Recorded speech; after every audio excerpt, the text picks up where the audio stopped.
पहला भजन पहला भजन तो धर्म विकासालय के बारे में, कि धर्म विकासालय क्या है, इसकी महिमा क्या है। भगवान द्वारा सृजित यह धर्म विकासालय विश्व में अपने प्रकार का एक ही विद्यालय है, जो नेचर सम्मत विज्ञान मूलक सद्धर्म शिक्षा का शाब्दिक ज्ञान देता है, व्यवहारिक ज्ञान देता है। हमने जीवन में आगे कैसे बढ़ना है, कैसे हमने शिक्षा को आत्मसात करके जीवन व्यतीत करना है, किस तरह हमने शुद्ध परोपकार के कामों में लगना है। भगवान की ऐसी अद्वितीय शिक्षा हम किस विधि से खुद समझकर औरों तक पहुंचाने के योग्य बन सकते हैं, उसका प्रशिक्षण देने का कार्य करता है। तो इस विद्यालय की जो महिमा है वो बहुत निराली है। समय आएगा कि लोग शोध किया करेंगे कि कमाल है, ऐसा विद्यालय था, हमें पता ही नहीं चला। सत्य धर्म है वे विद्या है, भगवान देवात्मा के द्वारा स्थापित किया गया ये विद्यालय। तो बहुत सुंदर इसकी हमने भजन सुने इसकी महिमा के विषय में। दूसरा भजन परम पूज्य भगवान देवात्मा ने जो शुभ कामना की है, अति सुंदर, अति हितकर, अति कल्याणकारी शुभ कामना भगवान देवात्मा के देव हृदय से जो निकली है, ऐसी शुभ कामना भगवान देवात्मा ही कर सकते थे और कोई नहीं कर सकता था। क्योंकि भगवान देवात्मा का जैसा देव रूप है, जैसे वो देव जीवनधारी हैं, जैसे वो देव ज्योति एवं देव तेज के स्वामी हैं, जैसे वो विकास क्रम के अनुरागी हैं, जैसे वो वैज्ञानिक विधि के अनुरागी हैं, जैसे प्रकृति माता को सार और सत संबंधी समझते हैं, ऐसी शुभकामना भगवान देवात्मा के देव हृदय से ही निकल सकती है, जो बहुत भव्य है, बहुत सुंदर है। काश हमें भी और सारी मानवता ये शुभकामना गहराई से समझ आ सके, ताकि हम सबके भले का मार्ग प्रशस्त हो सके। सबका शुभ हो। बहुत बहुत धन्यवाद। तो बहुत बहुत सम्मान के योग प्यारे धर्म साथियों, देव शास्त्र तीसरे खंड का हम 39वां अध्याय पढ़ रहे हैं। 39वें अध्याय में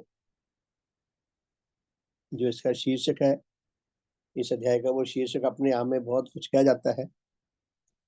तो क्या लिखते हैं भगवान के मनुष्य जगत के विकास में एक नए युग के उत्पन्न करने के लिए देव आत्मा का आविर्भाव, कि नेचर ने, प्रकृति माता ने देवात्मा को इस धरा पर आविर्भूत क्यों किया? क्योंकि नेचर में एक नए युग की बहुत आवश्यकता थी। कहते हैं कि कोई कहते हैं कि मनुष्य 12 लाख साल पहले पैदा हुआ, कुछ कहते हैं कि 20 लाख साल पहले पैदा हुआ। जब भी मनुष्य पैदा हुआ वो पशुओं जैसा था। धीरे धीरे धीरे धीरे उच्च परिवर्तन विकास क्रम की अति धीमी गति से ये विकास का सिलसिला आगे बढ़ता गया, और वो मनुष्य जो पशुओं जैसा था, दिखने में भी, स्वभाव में भी, धीरे धीरे उसके अंदर विकास आना शुरू हुआ। अपने चारों ओर का परिवेश देखकर उसकी बुद्धि शक्ति ने, जो उन्नतशील थी, बाहर के वातावरण को, बाहर के हालात को देखकर अनुभव होने लगा कुछ कुछ, और धीरे धीरे उसकी अंदर की शक्ति और काल्पनिक शक्तियां जागने लगी। इस तरह धीरे धीरे उसके विकास का सिलसिला आगे चला, और फिर उसके अंदर कुछ सात्विक भाव भी आए, कुछ ज्ञानदायिनी शक्तियां भी आई। धीरे धीरे एक एक शक्ति को, एक एक अंग को पैदा होने में सैकड़ों, हजारों, लाखों साल लगे होंगे। ऐसा नहीं भी एक दिन बीज बीजा दूसरे दिन पौधा बड़ा हो गया। वो इतना स्लो स्पीड से विकास हुआ जो लगता ही नहीं कि विकास हो रहा है, लेकिन विकास का सिलसिला चलता रहा। तो करते करते भगवान देवात्मा आविर्भूत हो गए, जो जीवन ज्योति अमीबा की शक्ल में पहले पहल इस धरा पर एक सजीव शरीर में, एक जीवित जीव में पैदा हुई। वह जीवन यात्रा वहां से चलते चलते भगवान देवात्मा तक आकर यात्रा सफल होगी। प्रकृति माता सफल होगी। जो अरबों खरबों साल से विकास का क्रम इस और आगे बढ़ रहा था, प्रकृति माता को सफलता मिली। भगवान देवात्मा पूर्ण गठन प्राप्त स्थूल शरीर तथा पूर्ण गठन प्राप्त आत्मा लेकर इस धरा पर आए। और फिर पूर्ण भगवान के अंदर जो नई देव शक्तियां आई, उनके कारण जो उनकी आत्मिक गठन पूर्ण हुई, उन देव शक्तियों का भी धीरे धीरे विकास हुआ। और विकास होते होते सन 1892 में 92 में भगवान को यह संदेह हो गया कि ईश्वर है या नहीं है। 2 साल उनको ऐसे द्वंद्व में से गुजरना पड़ा पूर्ण भगवान को। उनकी बुद्धि में, उनकी बौद्धिक शक्तियों में और हार्दिक शक्तियों में द्वंद्व रहा। दिल कहता है ईश्वर है, कि ईश्वर को, भगवान ईश्वर के जैसे अद्वितीय भक्त थे, वो ईश्वर विश्वास को त्यागना नहीं चाहते थे। लेकिन बौद्धिक शक्तियां कहती हैं ईश्वर नहीं है। आम इंसान तो इस द्वंद में फंसता ही नहीं है, वो तो बहुत पीछे रह जाता है। ये बहुत दुखदाई, बहुत कठिन, बहुत तकलीफ दे। और ये विकासकारी द्वंद जो था, ये भगवान के, क्या कहते हैं, भगवान के हिस्से आया। और भगवान देवात्मा इस द्वंद में 2 साल लगे उनको निकले में। तो भगवान के 2 साल हम साधारण मनुष्यों की तुलना में हमारे 20,000 साल होंगे अगर हमें इस द्वंद में से निकलना पड़ता। तो 2 साल बाद भगवान निकल आए। सन 1895 में महोत्सव में ईश्वर पूजा हटा दी गई। ईश्वर विश्वास के त्याग के पश्चात जब पहला महोत्सव आया, जो सन 1895 में था, उसमें ईश्वर पूजा के लिए कोई विधान नहीं था जो पहले होता था। और भगवान देवात्मा को कितनी कष्टों, कितनी तकलीफों, कितनी मुसीबतों, कितने अपमानों में से गुजरना पड़ रहा होगा। तो एक और बहुत बड़ा जैसे विस्फोट हो गया ईश्वर विश्वास त्यागने से। भगवान ने लिखा बड़े मार्मिक शब्द कि मेरे विरोधी वैसे ही नहीं मुझे जीने दे रहे थे, वैसे ही बहुत तंग कर रहे थे, दुख दे रहे थे। और जब उनको ये पता चला कि ये ईश्वर को भी नहीं मानते कि ईश्वर नहीं है, तो मानो उनको शत घनी तोप मिल गई। 100 मुख वाली तोप जो एक एक बार में 100 गले छोड़ती थी। यानी कि इतना भगवान को कष्ट दिया गया। लेकिन परम पुण्य भगवान देवात्मा महाबली है। तो सन 1907 में भगवान देवात्मा ने धर्म विकासालय की सृजना की। धर्म विकासालय के पहले प्रिंसिपल श्रद्धेय श्रीमान देवर सिंह जी बने। तो इसी विद्यालय के संबंध में हमने भजन सुना। तो प्यारे साथियों, देव शास्त्र तीसरे खंड के इस 39वें अध्याय के माध्यम से भगवान हमें ये बताना चाहते हैं कि मनुष्य के विकास का सिलसिला इसके मानसिक शक्तियों तक आकर और कुछ सात्विक भावों तक आकर रुक गया। और ये हजारों सालों से तो ये बंद ही पड़ा था। हमारे जितने पुराने वेद शास्त्र हैं, उपनिषद है, ग्रंथ है, रामायण है, महाभारत है, उन सब में जो कुछ भी अच्छी बातें हैं, वो अच्छी बातों की उड़ान मनुष्य की सात्विक भावों तक है, उससे आगे नहीं है। सात्विक भावों से, देव धर्म सात्विक भावों से शुरू होता है। जहां मनुष्य की दौड़ खत्म होती है, जहां बाकी मतों मजहबों की दौड़ खत्म होती है, वहां से देव धर्म की दौड़ शुरू होती है। तो भगवान देवात्मा ने धर्म विकासालय बनाया, जिसके विषय में हमने महिमा सुनी।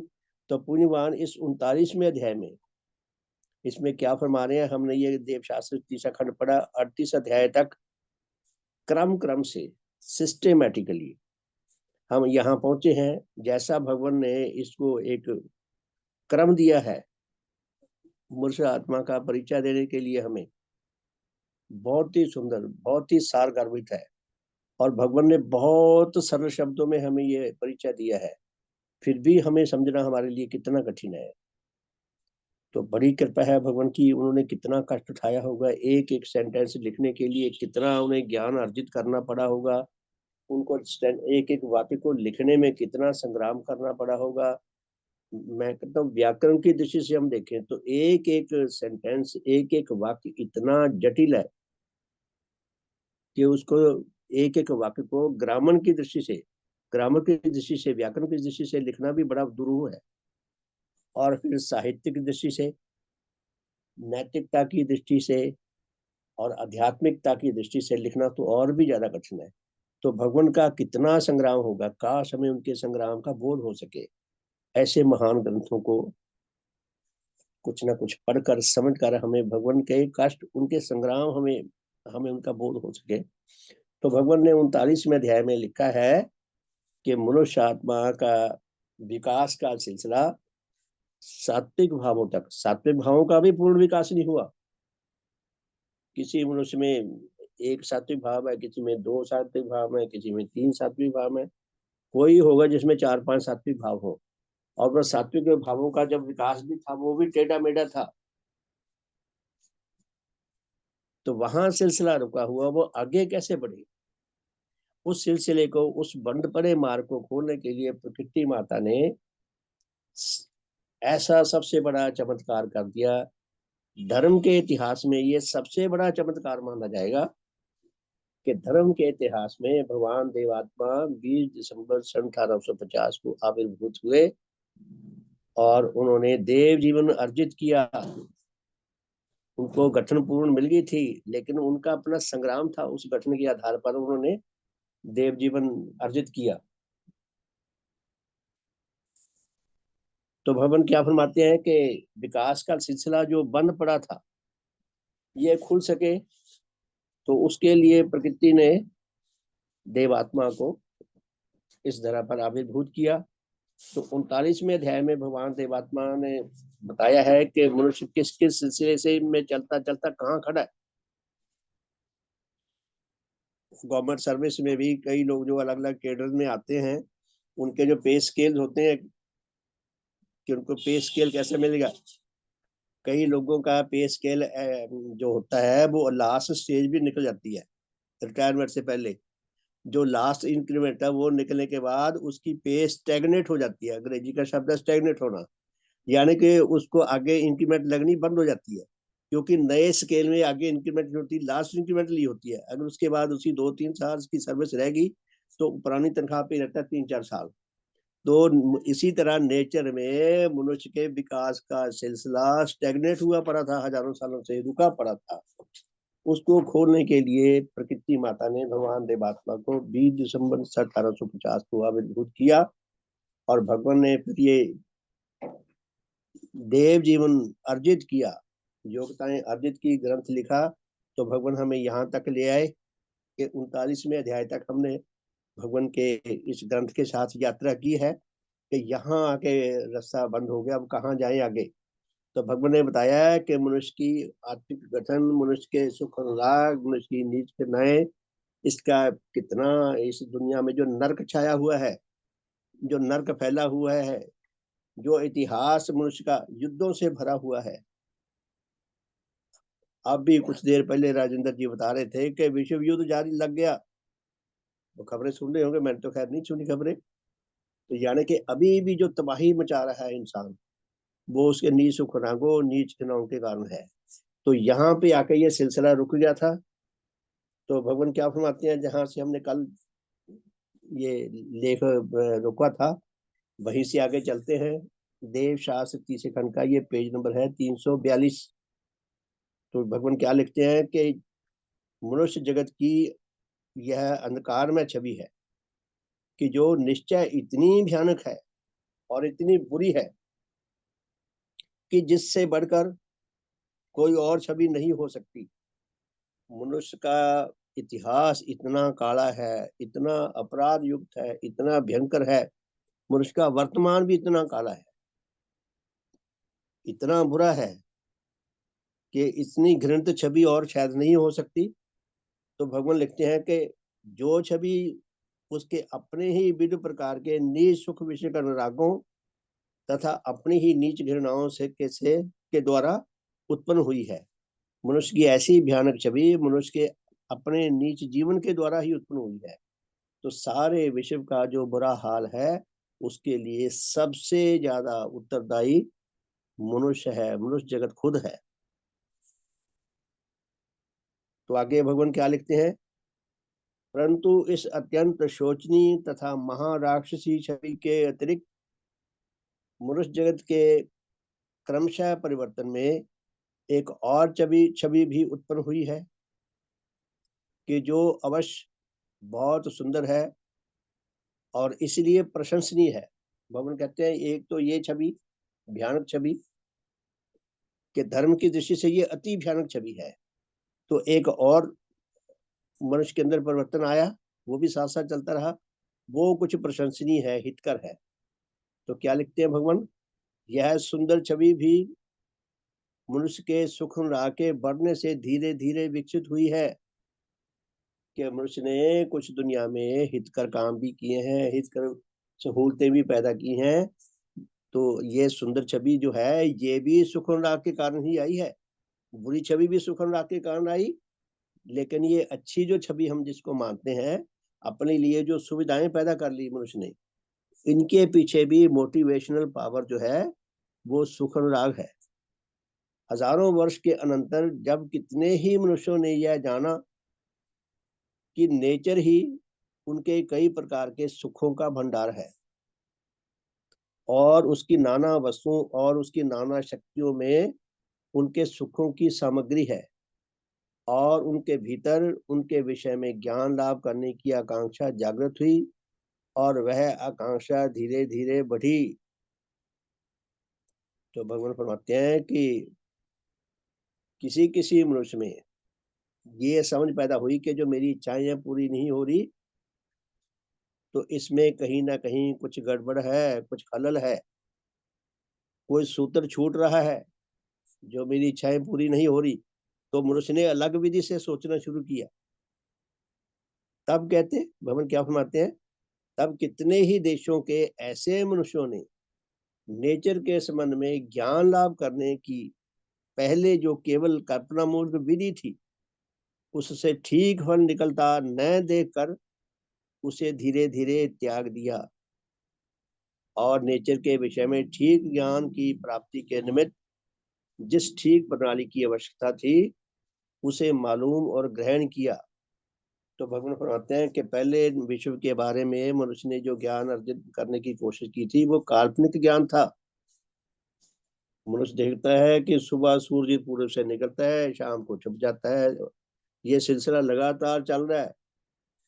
तो मनुष्य ने अनुमान लगाया कि हमारी धरती सेंटर में है, सूर्य हमारे इर्द गिर्द घूमता है। लेकिन धीरे धीरे ऐसी कितनी ही घटनाएं, धीरे धीरे मनुष्य को ये समझ आने लगा कि हमारा अनुमान जो है वो गलत निकला, इसका मतलब सूत्र कुछ और है।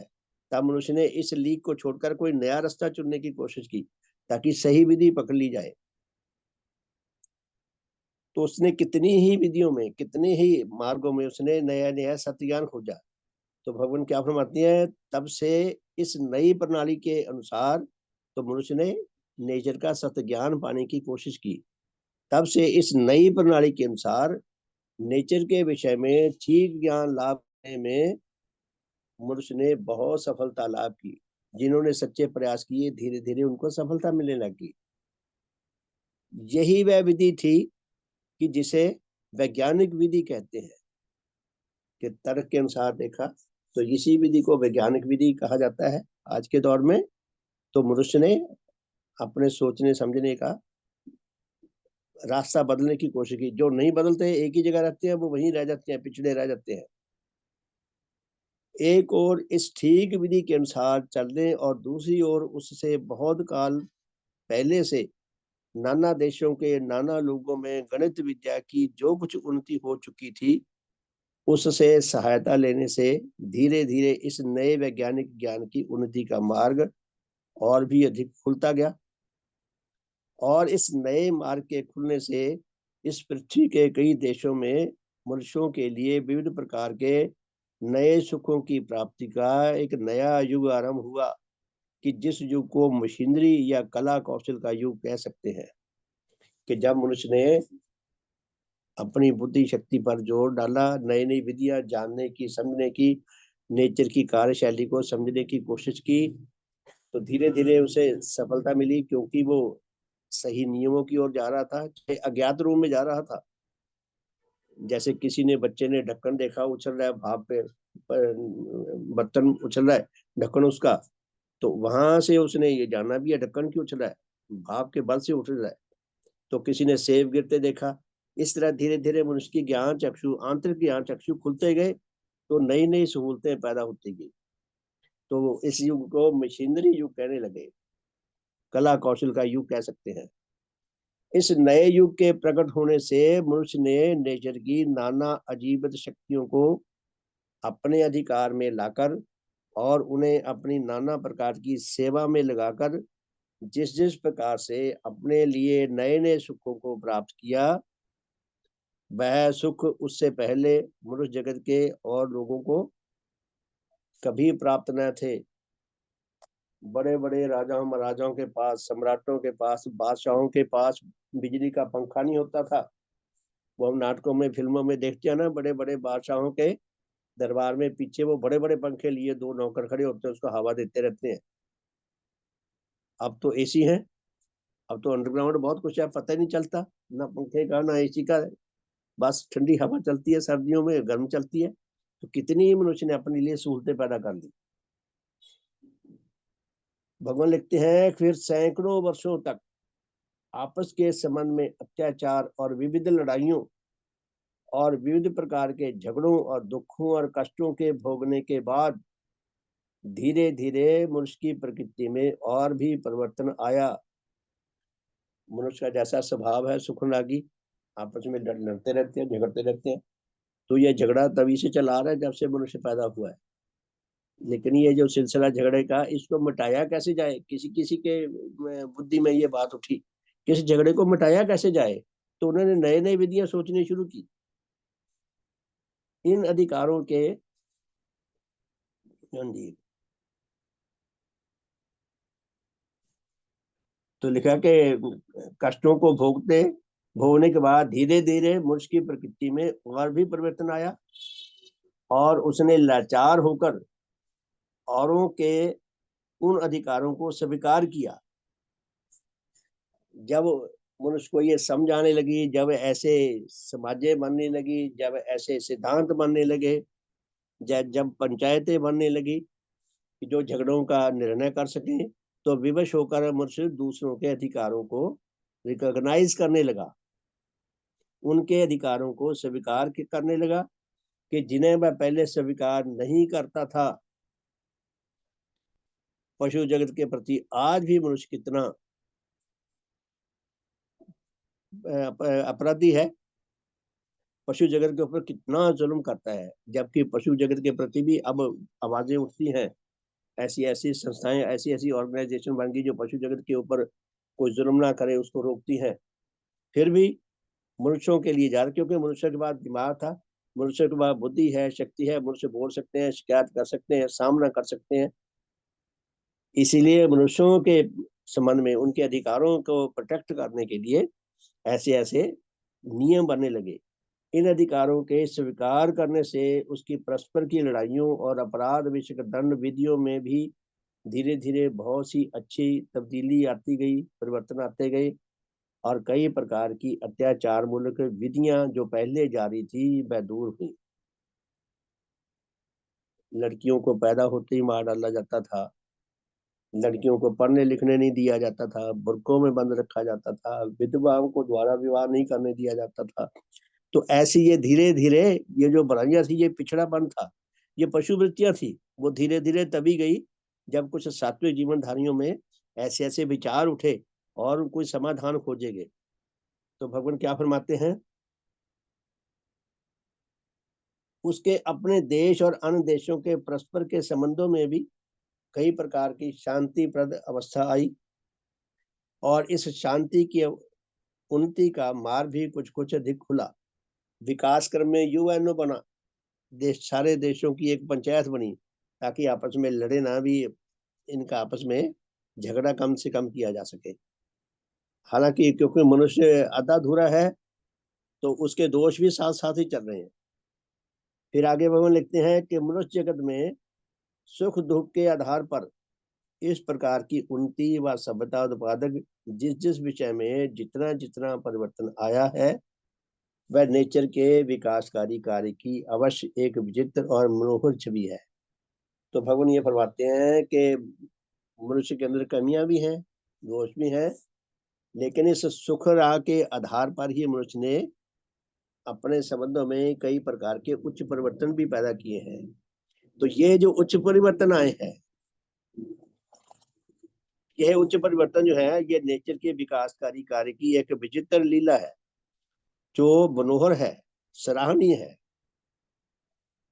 परंतु मनुष्य जगत में इस प्रकार की उन्नति के आने और धीरे धीरे उसके सुसभ बनते जाने पर भी उसकी सुखपरायण विषय मूल प्रकृति में कोई अंतर नहीं आया। मनुष्य ने जो भी हितकर परिवर्तन पैदा किए, सुविधाएं पैदा की, वो सब भी सुख अनुराग के आधार पर ही आई। लेकिन मनुष्य का जो सुख अनुराग था और नीच घृणाओं का जो उसके अंदर नीच शक्तियां थी, उसमें कोई परिवर्तन नहीं आया। वो वैसे की वैसी रही, यहाँ मनुष्य रुका हुआ था। अपने नाना प्रकार के नए नए सुखों का अनुरागी बनकर दिन प्रतिदिन सुखासक्त बनता गया। जो जो सुख अनुराग से जुड़ी हुई सुविधाएं पैदा की, त्यों तो ज्यादा सुख अनुरागी होता गया।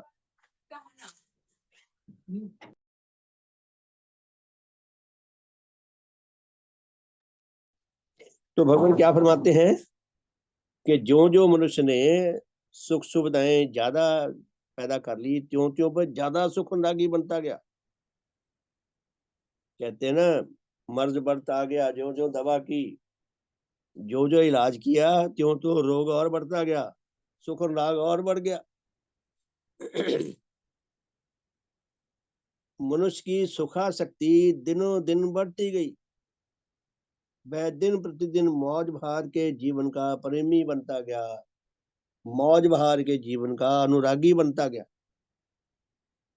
उसकी भोग विलास विषय लिप्सा दिन प्रतिदिन वृद्धि पाती गई। आत्मिक दृष्टि से मनुष्य दिन प्रतिदिन और अधिक से अधिक अंधकारग्रस्त होता गया और अधिक से अधिक नीच बनता गया। सभ्यता या सिविलाइजेशन के बढ़ने के साथ साथ जहां मनुष्य का विविध प्रकार का बल बढ़ता गया और जंगली अथवा अपनी अपेक्षा कम सब लोगों की तुलना में वह अधिक से अधिक बलशाली बनता गया, उसके साथ ही उसके विविध प्रकार के सुख अनुराग भी बढ़ते गए।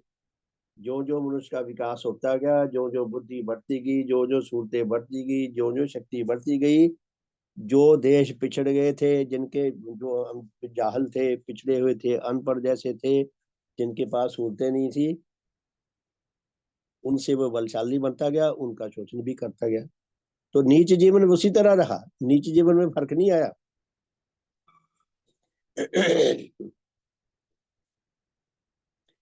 वह दिन प्रतिदिन धन संपत्ति, अपनी संतान, अपने खान पान, अपने मान बड़ाई, प्रशंसा, निर्बलों पर आधिपत्य, राज्य और राज्य पद और अन्य भोग विलासों और उनके सामानों का अनुरागी और उनका दास भी बनता गया। आत्मिक दृष्टि से, सांसारिक दृष्टि से मनुष्य जो जो उन्नति करता गया, आध्यात्मिक दृष्टि से त्यों त्यों अधिक से अधिक नीच बनता गया। ये उसका सिलसिला बन पड़ा था। आज भी देखें, कितने ही देश दूसरे निर्बल देशों के ऊपर गिद्ध दृष्टि रखते हैं कि उनके जो प्राकृतिक, जो उनके अंदर उनकी धरती में संपदा है, जो उनके पास जमीन है और जो उनके पास सुख सुविधाएं हैं, उनको अधिक से अधिक को छीन लें। आज भी यही सिलसिला चल रहा है, आपाधापी का जंगली राज आज भी लाखों साल पहले जैसे हिंसक जानवर दूसरों को मार फाड़ कर खाते थे, सिलसिला आज भी वही चल रहा है। तो भगवान क्या फरमाते हैं कि अंदर से मनुष्य नीच जीवनधारी ही रहा, बल्कि उसके अपराध बढ़ते गए, क्योंकि जब युद्ध सामग्री बढ़ती गई, नए नए उसके पास हथियार आते गए, तो उसकी नीचताएं जो है बढ़ती गई। तो अंदर से वो दास ही रहा, और मनुष्य की सभ्यता की उन्नति के साथ साथ उसमें नाना प्रकार की उन बुराइयों की उत्पत्ति भी होती गई कि जो उसकी पहली असभ्य दशा में न थी। आज का मनुष्य जितना बर्बर है, जितना बड़ा अपराधी है, जितनी भयानक हानि दूसरों की करता है, सारे विश्व को पता नहीं कब तबाह कर दे। ऐसी भयानक हानि 10,000 साल पहले के जो मनुष्य पैदा था वो नहीं कर सकता था। वो तो ईंट से या लाठियों से या भालों से या तीर कमानों से लड़ाई करने वाले थे। अब तो स्टार वार भी बहुत पुरानी बात होगी, 30-40 साल पहले सुना करते थे स्टार वार भी आकाश में लड़ाई करेंगे। सैकड़ों लोग जो बहुत बड़े बड़े धनी बन गए, उन्होंने एक और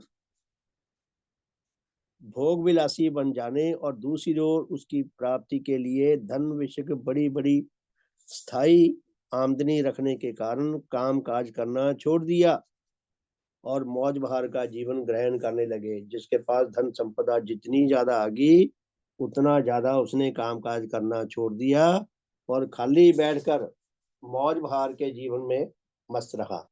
खाली बैठना अपने लिए बहुत बड़े सौभाग्य की बात समझ ली।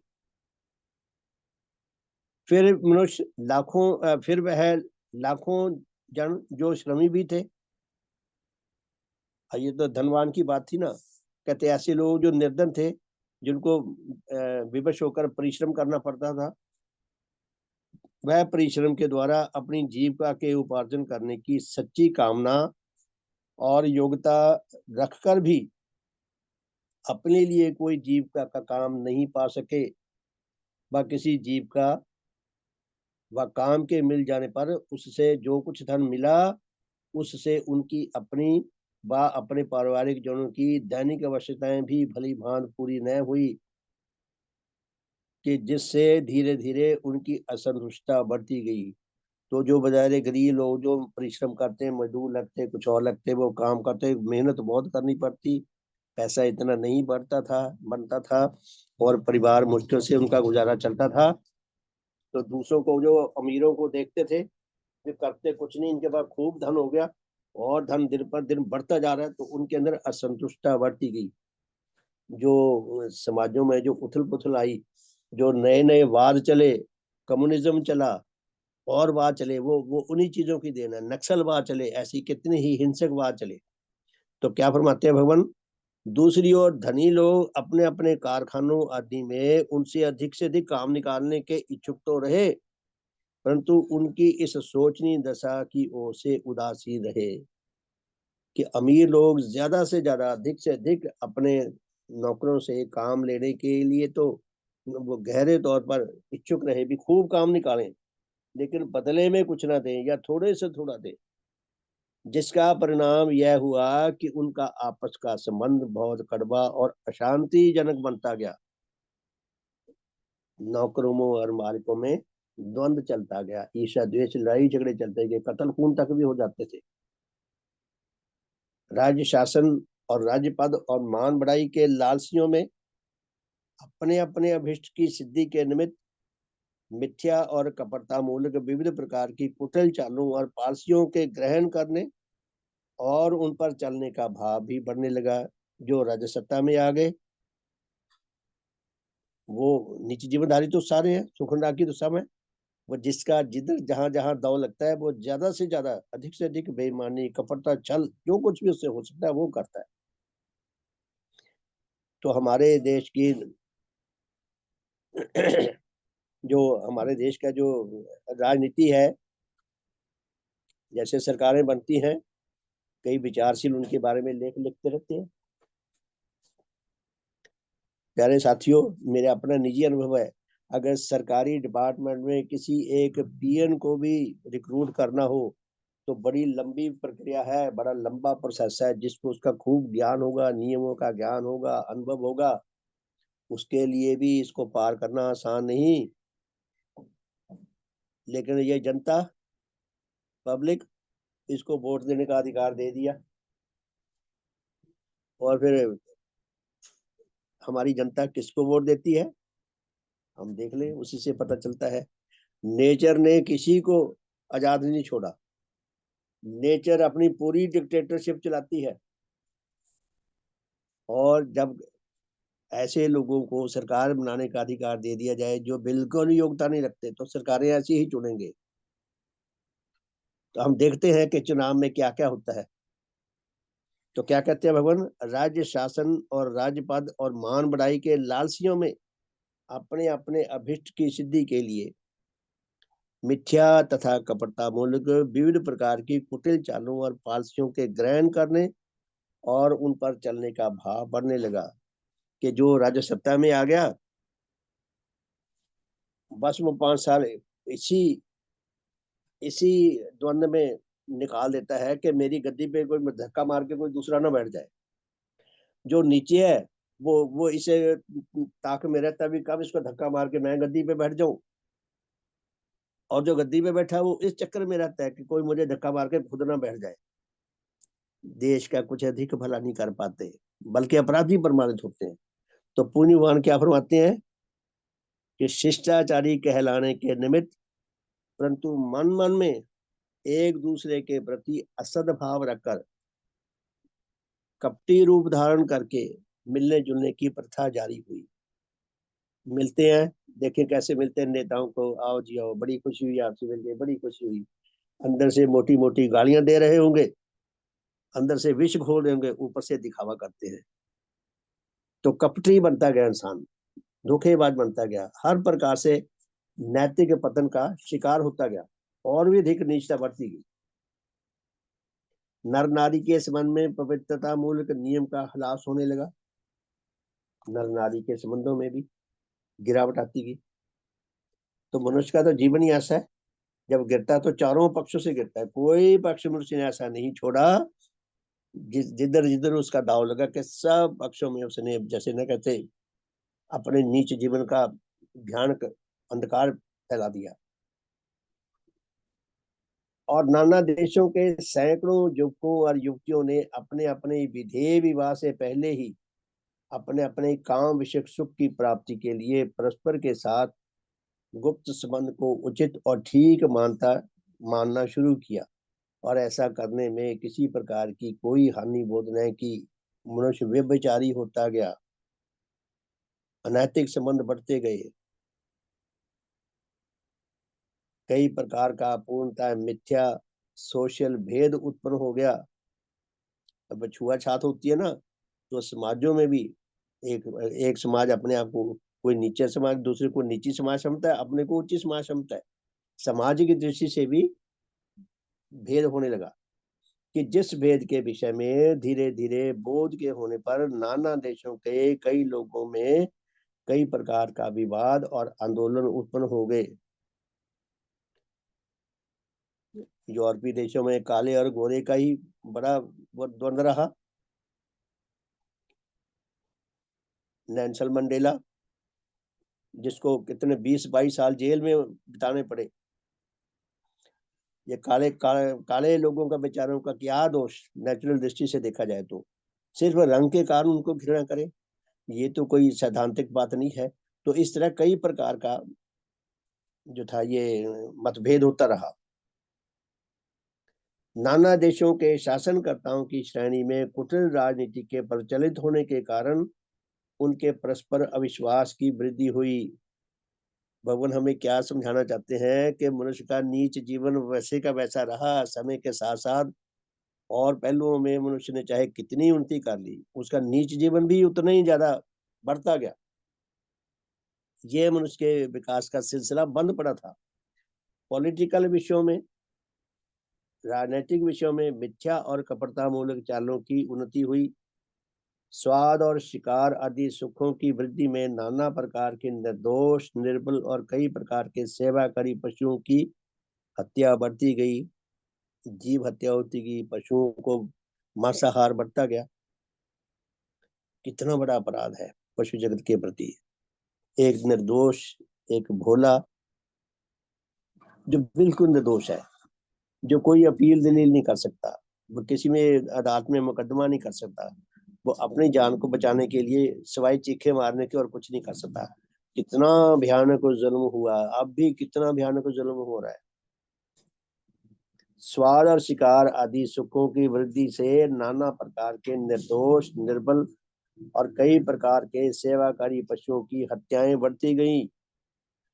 काम सुख की लालसा के बढ़ने से पति पत्नी के संबंध में कुछ भी अनमेल के पैदा हो जाने पर एक दूसरे को त्याग करने, अर्थात एक दूसरे को तलाक देने व तलाक लेने की विधियां बढ़ती गई। तलाक की बीमारी शुरू हो गई। कितना बड़ा जुल्म है। जब दोनों दोनों पक्ष मिलकर आपस में समझौते में शादी करते हैं तो तलाक भी होना तो दोनों का आपस में समझौता होना चाहिए। एक पक्ष दूसरे पक्ष पर अपनी नीच इच्छा ला देता है, जो कितना बड़ा अपराध है, कितना बड़ा जुल्म है। नाना देशों के बहुत से शासनकर्ताओं ने अपने आप को बाहर से शांति का पक्षपाती बताकर भी और कई दशाओं में परस्पर के संबंध में शांति पत्रों पर हस्ताक्षर करके भी अपने मन मन में परस्पर के प्रति अविश्वास के कारण युद्ध विषयक सामानों को घटाने के स्थान में उन्हें गुप्त रूप से बढ़ाने का यत्न किया। देशों में आपस में बड़े समझौते होते हैं, शांति वार्तालाप होते हैं, बड़े समझौते होते हैं, बहुत कुछ होता है, वो सब बस कागजों में लिखे रह जाते हैं। किस पे विश्वास किया जाए। तो पूर्णी भगवान आगे क्या फरमाते हैं? जिन नाना देशों के लोगों में अपने सच्चे व काल्पनिक किसी प्रकार के ऐसे अधिकारों की प्राप्ति के लिए आकांक्षा जागी और बढ़ी कि जिनके देने के लिए दूसरी ओर के लोग तैयार न थे, तब उनके हृदय में उनके प्रति नीच घृणाएं बढ़ती गईं। और जो जन उनकी इन नीच घृणाओं के भड़काने और उस आग की लपटों के प्रचंड करने में और सैकड़ों की अपेक्षा बढ़ चढ़कर भाग लेने लगे, वह उनके नेता बने और उनके अनुयायियों ने उन्हें अपने बड़े बड़े सम्मान सूचक नामों से पुकारना और उन्हें सम्मान देना आरंभ किया। कि अपने पक्षपातियों को भड़का के दूसरों के विरुद्ध जो लोग खड़े करते गए वो नेता बन गए, जिन्होंने समाज को आग लगाई, जो समाज को आग लगा रहे हैं, कहाँ तो उनको भयानक दंड मिलना चाहिए, क्या कहाँ वो नेता बना दिए। ऐसे नेता बने जिससे उनका अपना घमंड भी दिन प्रतिदिन बढ़ता गया। ये व्यवस्था आज भी ऐसी है, हम देखते हैं टीवी में, अब तो हमारे सामने है। और इस घृणा और घमंड भाव के बढ़ने के साथ साथ नेचर के नियमानुसार दूसरी ओर के लोगों के प्रति उनकी उल्टी दृष्टि भी बढ़ती गई, उल्टा दृष्टा होते गए, उनके प्रति और दूरी बढ़ती गई। इस उल्टी दृष्टि के उत्पन्न हो जाने से उनके भीतर से एक और अपनी अपनी विविध प्रकार की हीनता के देखने की शक्ति चली गई। उल्टी दृष्टि बढ़ती गई तो अपने दोष देखने की योग्यता यदि कुछ थी तो वो भी घटती गई। दो अपने दोष देखने की योग्यता मरती गई और उनके संबंध में कई प्रकार की पूर्णतः मिथ्या और कपटता मूर्ख चालें ग्रहण होती गई। निर्बल को ज्यादा से ज्यादा दोषी बताने के लिए, दोषी सिद्ध करने के लिए ज्यादा से ज्यादा मनुष्य कपटी बनता गया, नीच बनता गया और ऐसी विविध प्रकार की मिथ्याओं और कपटताओं की चालों का ग्रहण करना आवश्यक और उचित समझा गया। कि किसी भी तरीके से शत्रु को पराजित करना, विरोधी को पराजित करना विधेय माना गया, उचित माना गया। ये नीच जीवन के ऐसे सिद्धांत होते हैं। यद्यपि नाना प्रकार के सुख विषय के नीच रागों के बढ़ते जाने से करोड़ों जनों के आत्मा कठोर से कठोर बनते गए और उनमें धीरे धीरे अंधकार की अधिक से अधिक वृद्धि होती गई। अंधकार यानी कि आत्मिक अंधकार की। तथापि विज्ञान की अधिक से अधिक उन्नति के से नेचर के जड़ पदार्थों और इन पदार्थों की कई प्रकार की शक्तियों के विषय में ज्ञान के बढ़ते जाने से लाखों जनों के वह विविध प्रकार के अंध और मिथ्या विश्वास दूर हो गए। तो जहाँ इतनी भयानक बुराई फैली है, कुछ कुछ अच्छी बातें भी होतीगी। वैज्ञानिकों ने जो सत्य खोजे, उन सत्यों के आधार पर कई बुरी बातें भी चली गई, कई मिथ्या विश्वास भी चले गए, कई बुरी रस्में भी चलेगी। तो क्या लिखते हैं भगवान? विज्ञान की अधिक से अधिक उन्नति से नेचर के जड़ पदार्थों और इन पदार्थों की कई प्रकार की शक्तियों के विषय में ज्ञान के बढ़ते जाने से लाखों जनों के वह विविध प्रकार के अंध और मिथ्या विश्वास दूर हो गए कि जो उनमें धर्म के नाम से पहले से वर्तमान थे और जिनका दूर होना विज्ञान की उन्नति के साथ साथ आवश्यक था। मिथ्या विश्वास नष्ट होने के लिए थे, ये कभी न कभी विनाश कर्म के साथी हैं, ये इसलिए नष्ट होने के लिए है। परंतु यद्यपि इस दशा में पहुंचकर यह लोग नाना प्रकार के मिथ्या धर्म मतों को छोड़ देने के लिए विवश तो हो गए, तथापि धर्म के विषय में किसी सत्य ज्ञान के न होने के कारण अंधकार में ही भटकने लगे। मिथ्या विश्वास दूर हो जाए, सत्य विश्वास मिले ना, तो भी इंसान की दुर्दशा होती है। मिथ्या विश्वास तो नष्ट हो गए, सत्य विश्वास है नहीं, फिर भी वो ऐसी बातें करेगा आदि बुरी। तो भगवान क्या कहते हैं कि मिथ्या विश्वास तो चले गए, लेकिन सत्य सत्य ज्ञान नेचर का में धर्म का आत्मा का सत्य ज्ञान नहीं था, इसलिए जीवन के प्रति सत्य विश्वास बने नहीं। इसलिए मनुष्य फिर अंधकार में भटकने लगे और पहले की अपेक्षा भी अधिक अपने नीच सुखों के और अधिक लालसी और दास बन गए। ऐसे जनों में से कितने ही जड़वादी बने। तो मनुष्य की देखिए, मनुष्य की कितनी मतलब टेढ़ी अवस्था है। भगवान क्या फरमाते हैं कि मिथ्या विश्वास चले गए, सत्य विश्वास आए नहीं, तो मनुष्य ने नए नए रस्ते पकड़ लिए, कुछ जड़वादी बन गए, यूं समझ लीजिए सरल भाषा में कम्युनिस्ट बन गए, कामरेड बन गए, जड़वादी बन गए। और इस दशा में अपने अस्तित्व की मूल और सार वस्तु की सत्ता की ओर से भी अंधे और अविश्वासी रहे, जड़वादी बन गए। मेरे एक मित्र हैं जिनकी फैमिली बैकग्राउंड जो है वो कम्युनिज्म की है, और 50 साल बाद मेरे साथ दोबारा उनका संबंध हुआ है। मुझे पता है उनका, मैं पिछले 30-35 साल से उनके ऊपर संग्राम कर रहा हूँ। कभी उन्होंने लेश मात्र मुझे वहां से कोई पॉजिटिव साइन नहीं आया। जो मैंने वो ये संदेश कुछ अपने धर्म साथियों को भेजा भी था, उसने मुझे जवाब नहीं दिया, मैंने सहमति अपने आप ही मान ली। हालांकि वो उसने डिलीट नहीं करा, छोड़ के नहीं गया, लेकिन उसने पढ़ा हो मैं नहीं, मुझे नहीं पता। कभी उसका ना कभी फोन आया इस विषय में, और ना कभी कोई दो शब्द भी लिखे आए कि मुझे ये चीज अच्छी लगी या नहीं। तो ये भगवान क्या फरमाते हैं, हमारे सामने प्रूफ है। भगवान कहते हैं जो जड़वादी बन गए उनके विश्वास, उनके अंधविश्वास नए प्रकार के बन गए, और वह अपने अस्तित्व की मूल और सार वस्तु अर्थात आत्मज्ञान के प्रति बिल्कुल अंधे और अविश्वासी रहे। कितना दुखदाई अवस्था है मनुष्य की, कितना कठिन है मनुष्य के आत्म विकास का मार्ग। इसलिए फिर परिणाम क्या हुआ? अब समय हो गया प्यारे धर्म साथियों, तो बाकी कल करेंगे। भगवान हमें कितना तर्क के हिसाब से, विकास क्रम के हिसाब से, विनाश क्रम के हिसाब से, वैज्ञानिक विधि से, नेचुरल विधि से भगवान हमें कितना धीरे धीरे धीरे धीरे पलोस पलोस के हमें सही मार्ग पर ला रहे हैं। तो भगवान ने बताया कि हम सब कहाँ खड़े हैं, यहीं खड़े हैं। भगवान के श्री चरणों में आने से ऐसा नहीं होगा कि भी हम कोई बहुत बड़े धर्मवान बन गए। पता नहीं हमारे अंदर कौन कौन सी शक्तियां कहाँ क्या हम करने, कहाँ कोई कोई किसको पागलपन का दौरा पड़ जाए। कितने लोग, पंडित देवरत्न जैसे जो 24-25 साल लगातार भगवान के सामने रहा है, हमें तो भगवान का स्थूल रूप में उनके दर्शन करने का अवसर ही नहीं मिला। भगवान का जिनका नियंत्रण रहता था पूरी समाज पे, सबके ऊपर दृष्टि रहती थी, वो सबको वो अच्छी तरह समझाकर और डांट फटकार कर भी ठीक से, आप तो कोई किसी को डांट फटकार नहीं सकता। किसी को थोड़ा सा सख्ती से कहो ना, वो कहता है जी संभालो अपनी समाज, में जा रहा हूँ अपने घर। कितना कठिन काम है, पूजनीय भगवान के लिए कितना कठिन रहा होगा। श्रद्धा जी ने परलोक से संदेश लिखा है कि धर्म प्रचार करना कितना कठिन है। जो उन्होंने तकलीफें झेली, परलोक से भी झेली, जो उन्होंने भी लिखा है।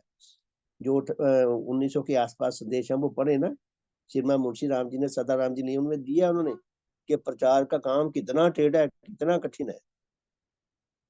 तो प्यारे धर्म साथियों, भगवान को जितना धन्यवाद दें उतना कम है। हमारा सौभाग्य बहुत बड़ा है। जितना हमारा सौभाग्य बड़ा है, उतना ही हमें अधिक अपने इस सौभाग्य की रक्षा करने की फिक्रमंद होने की जरूरत है, कि मेरे अंदर का कोई नीच भाव मुझे समाज से भगाना दे। हमारी हमारी अधूरापन, हमारी आत्मिक अवस्था बहुत बिगड़ी अवस्था है अभी।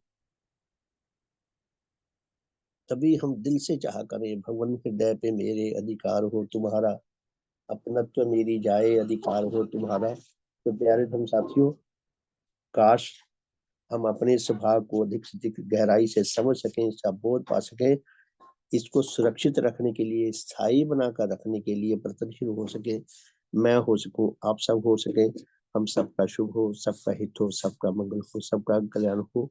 तो बहुत बहुत धन्यवाद। तो फिर रात को मिलेंगे जी 8:40 पे। जय ध्वनि करके आज के साधन को विराम देते हैं।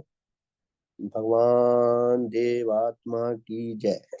भगवान देवात्मा की जय। भगवान देवात्मा की जय। भगवान देवात्मा की जय। सबका शुभ हो, सबका हित हो, सबका मंगल हो, सबका कल्याण हो। शुभ संध्या, बहुत बहुत धन्यवाद। तो रात को मिलेंगे जी 8:40 पे, और कल सुबह 5:30 बजे। सबका धन्यवाद जी।